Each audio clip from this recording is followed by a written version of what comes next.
Hello everyone, welcome back to another video. Today I will show you how to crop video in CapCut. So you have to just open first the CapCut app on the Android device or iOS. So this work will both on devices. You will have to open it and you will see this is the video I already put in this clip.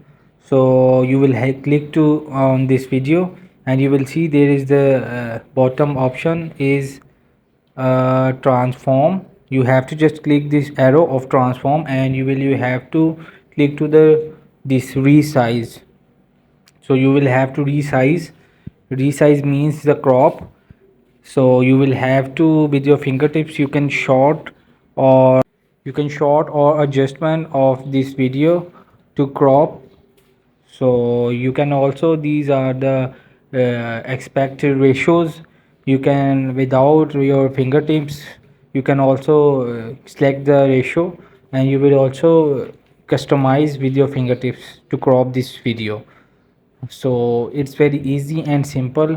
Hope this video help you. Please don't forget to like and subscribe and get notified for more videos.